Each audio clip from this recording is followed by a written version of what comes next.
theoretical and empirical connections between physical and mental health among U.S. non-Hispanic black adults in a pandemic era, an NVivo analysis. Viral pandemics like COVID-19 are poised to remain a viable public health problem, leading to considerably higher healthcare costs, physical health and wellness challenges, and increased chronic disease in the U.S. population. Risk mitigation has been used as a strategy to prioritize and address the adverse physical health risks associated with COVID-19 public health initiatives. However, risk mitigation has also led to widespread loneliness and social isolation. Additionally, mental health disorders have been demonstrated to be directly correlated with poor disease management and treatment outcome. So, the purpose of this qualitative study was to examine perceptions related to health and well-being among individuals of African American descent in the United States. We collected data over several months and used an interpretive phenomenological analysis methodology. Respondents discussed mental health, well-being, challenges. African American individuals experienced psychological distress related to the pandemic, including feelings of coercion from needing to work even when conditions were deemed unsafe, social isolation, politicization, frustration from inconsistent news, and caregiver burnout of disabled children, among other factors adversely affecting minority populations. The findings highlight the impact of rapid changes and extreme uncertainty resulting from COVID-19, driving individual fears, grief, and apprehension among racial minority groups. As the world transitions into the vaccination phase, health practitioners will have to grapple with additional burdens faced by vulnerable populations. The purpose of this study is to explore outcomes of a survey analysis on depression and COVID. We intended to identify mental health issues important during the COVID pandemic, to understand factors that may modify the connection between physical and mental health, such as food insecurity, geographic region, crime rate, and ethnicity, and to apply a biopsychosocial model as the theoretical foundation. We also intended to create a theoretical construct as an enhancement to the biopsychosocial and life course model to inform future research on pandemics. With an intent of understanding the lived experiences, poor mental health can lead to unintended long-term consequences, such as lack of proper physical health, declines in work productivity, declines in personal productivity, declines in cognition, among others. There was a gap in the literature. Which factors impact mortality as it relates to mental health, including food insecurity, geographic region, crime rate, ethnicity, and other such factors? Sub-questions included thinking about the current coronavirus pandemic. What, if any, what are the three biggest challenges and why? Specifically thinking about the current coronavirus pandemic, what, if any, concerns did the participants have about the impact on mental well-being? And what, if anything, has helped the participants with mental well-being at this time? As a brief overview, COVID-19 is a major public health problem leading to considerably higher healthcare costs, loss of life, and other such factors in the U.S. population. COVID-19 disproportionately affects people of color, particularly Black Americans. Additionally, mental health disorders have been demonstrated to be directly correlated with poor disease management as well as outcome of treatment. In general, the SARS-CoV-2 virus, which led to COVID-19 has had and will continue to have dramatic and lasting effects on individuals as well as society. Some sectors of society have been hit worse than others, including Hispanic, non-Hispanic Black, and Indigenous Americans.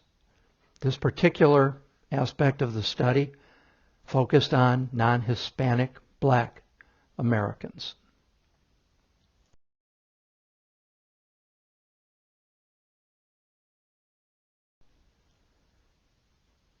Depression is one of the most common mental health problems in the United States. It is devastating to economic productivity, to personal productivity, to relationships, and to overall well-being. It is second only to back pain as the leading cause of disability, with a lifetime prevalence of 20% in adults. It is frequently under or undiagnosed. It's frequently untreated. And add to that a dramatic shortage of mental health care providers and funding. Untreated depression is associated with greater quantity and a greater severity of physical and mental comorbidities. 326 respondents were analyzed, and that is after duplicates were removed. Here are some demographics from the entire data set. The following NVivo results are for the data set of non-Hispanic blacks only. Out of 326 respondents, about 20% were male and about 80% female. Just over 70% of the respondents were college graduates or higher. About just under 20% fell into the some college category, with a few respondents having graduated high school and very few respondents having less than a high school diploma. From the full data set, about 24.2% of individuals fell within the age range of 35 to 44, and 23.3% 45 to 54, comprising the largest number of respondents. About 18.7% fell into the 55 to 64 category, and 16.6% fell into the 25 to 34 age range, forming a relatively normal curve. It was just slightly skewed, with about 9.2% at 65 to 74, and just a few falling to the left and right of the distribution. This slide reflects the NVivo qualitative analysis that was completed on 32 non-Hispanic Black respondents. If we go through the list, you'll see that physical activity was a concern for many individuals. Daily activities were limited due to limited activities and social gatherings during mitigation activities.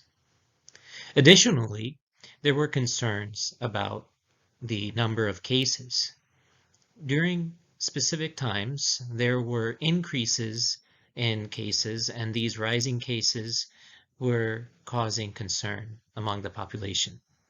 Additionally, due to anxiety, there were sleep-related issues that the population was experiencing as reflected by the responses.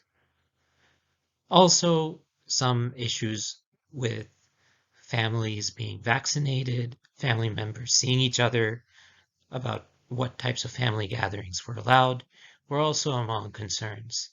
Finally, mental health and fatigue were all issues that were all further explored. Additional qualitative analysis highlighted some areas that were of concern for our respondents.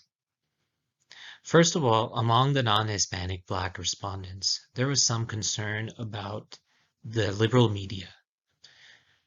This was an attribution of the media and the information provided to being part of an ideological alignment, which is with left politics. Additionally, there was concerns about how to conduct daily life. Activities of daily living is an important measure in health outcomes and understanding health-related issues, and so this was important. Additionally, daily living concerns are oftentimes seen during times of pandemic or other types of natural disasters. Another area that indicated that the population was going under a lot of stress was the work-life balance and mental status attributed to that. Additionally, people were concerned and trying to look for ways to deal with a lot of the additional anxiety and stress that they were experiencing. Therefore, they were engaging in activities like playing music and playing sports and just trying to find ways to deal and grapple with all of this. So there were additional words that were included here, and you could kind of go through this list, but some additional aspects that were of concern are screen time, additional screen time that people were experiencing, leading to additional issues. So if you look at a lot of these, then you can see that during the time of a natural disaster or a pandemic, some of these issues are seen among minority populations. And so it is interesting as a next step from this research to compare some of these themes that are emerging in non-Hispanic Black respondents and Hispanic respondents, and comparing this to Caucasian respondents and seeing if there are concerns which are different. So in some cases, we did see that there were some emphasis on family in various minority groups, especially when we're looking at the Hispanic data set, as compared to Caucasian respondents. So these and other patterns are interesting patterns to explore in future research. This has been brought to you by myself, Sri Banerjee, and my colleague, Dr. Gary Zeroni, and then our graduate assistants, Mary Angeli Sierra and John Hoot. Thank you for listening.